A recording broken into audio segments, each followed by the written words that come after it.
ಒಂದು ಮೆಸೇಜ್, ಒಂದು ಕಾಲ್, ಒಂದು ಆಫರ್.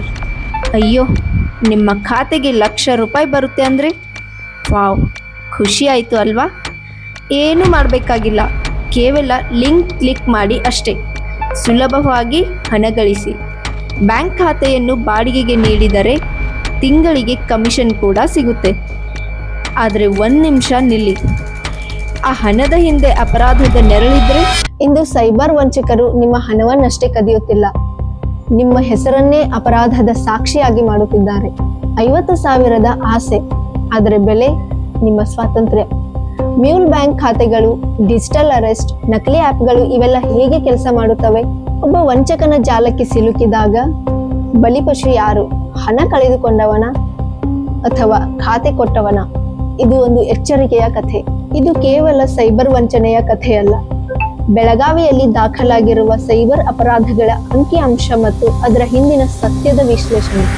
ಹಣ ಬೇಕಾ ಅಥವಾ ಜೈಲು ಬೇಕಾ? ಒಂದೇ ಆಫರ್ನಲ್ಲಿ ಎರಡೂ ಸಿಗುತ್ತೆ. ನಿಮಗೆ ಗೊತ್ತಾ? ನಿಮ್ಮ ಹೆಸರಿನ 9 ಅಕೌಂಟ್ ಕೊಡಿ, 50,000 ಕೊಡ್ತೀವಿ.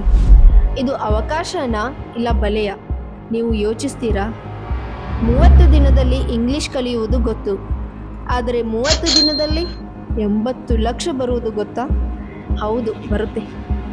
ಆದರೆ ನಿಮಗೆ ಒಂದು ಪ್ರಶ್ನೆ, ನೀವು ಯಾರಿಗೆ ಸೇತುವೆ ಆಗ್ತೀರಾ? ಪ್ರೀತಿಗೆ ಅಥವಾ ಕಳ್ಳನಿಗೆ?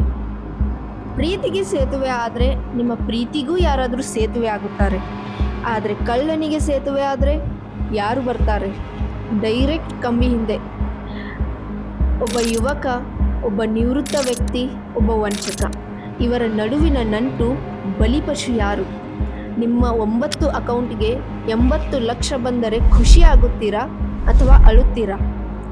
ಯಾಕಂದರೆ ಅದು ಒಬ್ಬರ ಜೀವನ ಪೂರ್ತಿ ಬೆವರಿನ ಬೆಲೆ. ಒಂದು ಕಾಲ್, ಒಂದು ಸುಳ್ಳು, ಖಾಲಿ ಅಕೌಂಟ್. ವಂಚಕ ಯಾರು? ಹಣ ಕದ್ದವನ ಅಥವಾ ಅಕೌಂಟ್ ಕೊಟ್ಟವನ? ಕಳೆದ 3 ವರ್ಷದಲ್ಲಿ ಕರ್ನಾಟಕದಲ್ಲಿ 57,000 ಸೈಬರ್ ವಂಚನೆ ಪ್ರಕರಣಗಳು ದಾಖಲಾಗಿವೆ. ಅತಿ ದೊಡ್ಡ ಜಿಲ್ಲೆ ಬೆಳಗಾವಿಯಲ್ಲೇ 2,900 ಮ್ಯೂಲ್ ಬ್ಯಾಂಕ್ ಖಾತೆಗಳು ಪತ್ತೆಯಾಗಿವೆ. ಬೆಳಗಾವಿ ನಗರ, ಬಾಗಲಕೋಟೆ ಬೆಳಗಾವಿ ರಸ್ತೆ ಮತ್ತು ನಿಪ್ಪಾಣಿ ಭಾಗಗಳಲ್ಲಿ ಈ ಜಾಲ ಹೆಚ್ಚಾಗಿ ಕಂಡುಬಂದಿದೆ. ದುಡ್ಡಿನ ಆಸೆ ತೋರಿಸಿ ಜೈಲಿನ ಬಾಗಿಲು ತೆಗೆಯುವ ಈ ಜಾಲಕ್ಕೆ ಬಲಿಯಾಗಬೇಡಿ. ನಿಮ್ಮ ಖಾತೆ ನಿಮ್ಮ ಜವಾಬ್ದಾರಿ. ಮ್ಯೂಲ್ ಅಕೌಂಟ್ ಕೊಟ್ಟರೆ ನೀವು ವಂಚಕನ ಸಂಗಾತಿ. ಎಚ್ಚರದಿಂದಿರಿ, ಪ್ರಶ್ನಿಸಿ, ವರದಿ ಮಾಡಿ. ಯಾಕಂದ್ರೆ ಒಂದು ಕಾಲ್ ನಿಮ್ಮ ಭವಿಷ್ಯವನ್ನೇ ಬದಲಾಯಿಸಬಹುದು. ನಮಸ್ಕಾರ, ನಾನು ವಿದ್ಯಾ. ಇದು ಲೋಕದರ್ಶನದ ಎಚ್ಚರಿಕೆ.